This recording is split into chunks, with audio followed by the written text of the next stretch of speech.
Hey guys, it's Kai here and I'm back with another juicing video, but this one's a little bit different.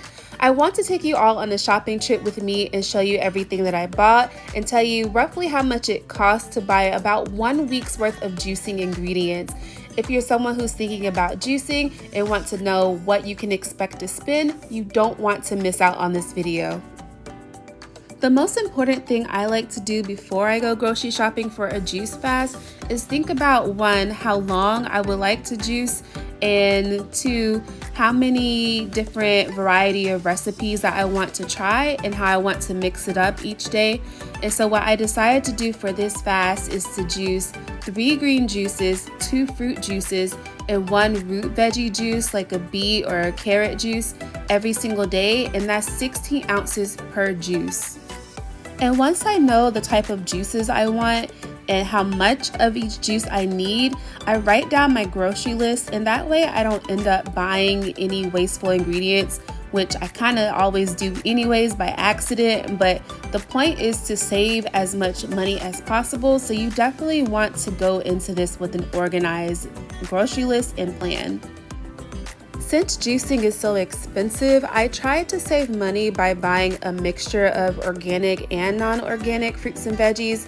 So anything that has a skin on it that is not edible or that you're gonna cut or peel away, I buy those things non-organic. So things like oranges and pineapple, I never buy the organic versions of that.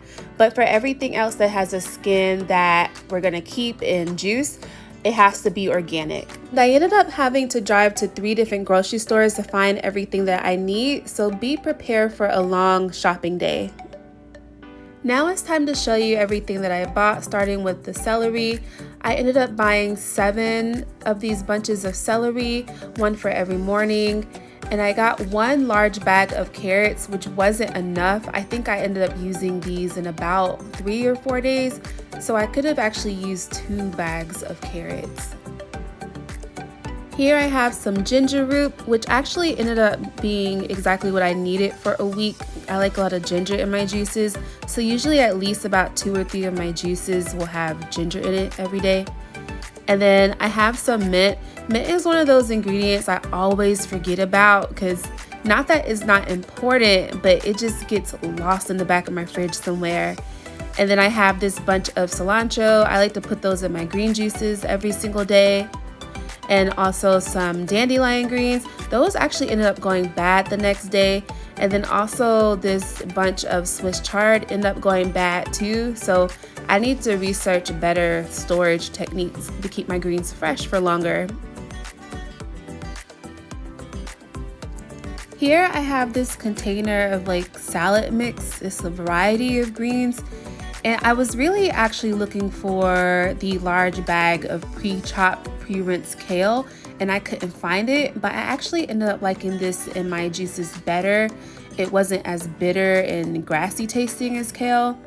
I bought a giant bag of frozen wild blueberries at Whole Foods. I actually did not end up using these because I kept forgetting to thaw them out in the fridge every morning or every night, but I wanted to use about 1 cup of these in my green juices every single day. Here I have 4 large English cucumbers. I actually ended up needing 7 of those because I ended up using 1 cucumber a day. And of course we have some lemon. I use about half a lemon a day, so 4 was enough for the entire fast. I have a cantaloupe here. I like to use cantaloupe for my orange cantaloupe juices. I tried juicing cantaloupe and watermelon together because I thought it would taste good. It was gross, so don't do that. But cantaloupe goes really well with apples and oranges. And then of course here I have my 2 large watermelons. These are a huge money saver, so if you're juicing in the spring and summer, make sure you get a watermelon. It will produce a lot of juice at a very low price. I also have 2 pineapples. I can't juice without buying pineapples. 1, they're a huge money saver, and 2, anything you put pineapple in just makes it taste excellent. So yeah, don't skip the pineapple if you like it. And then I bought 4 bags of apples. Apples is one of those ingredients you can never have enough of, so I wish I actually bought 6 because I use about a little less than a bag a day because I think 6 or 7 apples came in a bag. And so yeah, I definitely could have used more of that, but make sure you don't skip apples either. Apples make about 3 to 4 ounces of juice per apple, just so you know. And then also oranges. I can never go a juice fast without oranges either. I bought 3 large bags of those. Those Valencia oranges were so good. I actually ended up having some left over to snack on, and now I'm addicted. Those are the best oranges. And I have 1 large bag of grapefruit that I also did not end up using. I wanted to use the grapefruit with my carrots, but I ran out of carrots, and so I never went back to the store to get any more. So yeah, I did not end up using my grapefruit. For all of these groceries, I ended up spending $128. And even with me running out of things before the end of the week and then also having some stuff left over, it still ended up being about $125 total. And keep in mind that this is due to inflation. It actually used to be a lot cheaper than that. A lot of you guys have been leaving comments asking what kind of juicer I use. This is the Nama Slow Masticating Cold Press Juicer. And I absolutely love this juicer.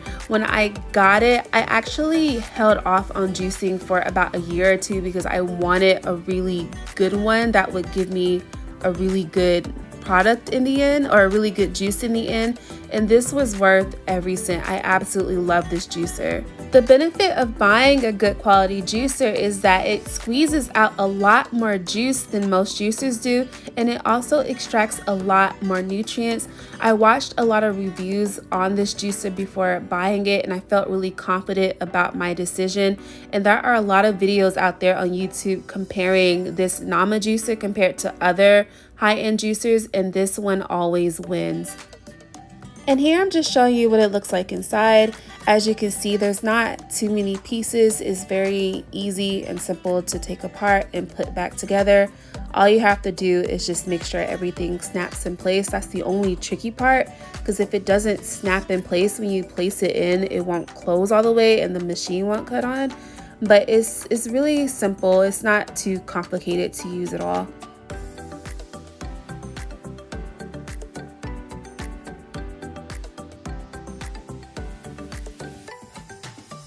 It comes with this really nice cleaning brush that I use every single time, and as you can see, the bottom end flips and it makes it easier to dig into those hard to reach places and just scrub around in those areas that are difficult to reach.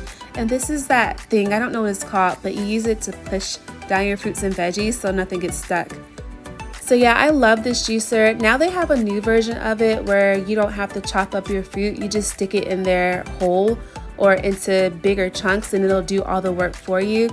So that'll be the next goal for me, but with this one, I'm definitely keeping it forever. So that'll be it for this video. I just wanted to take a moment to say thank you to all of my new subscribers out there. Thank you to those of you who have been leaving very nice comments. I really appreciate it. Please check out some of my other videos. I have many juicing recipes. Please like my video, comment, subscribe, and I will see you in the next one.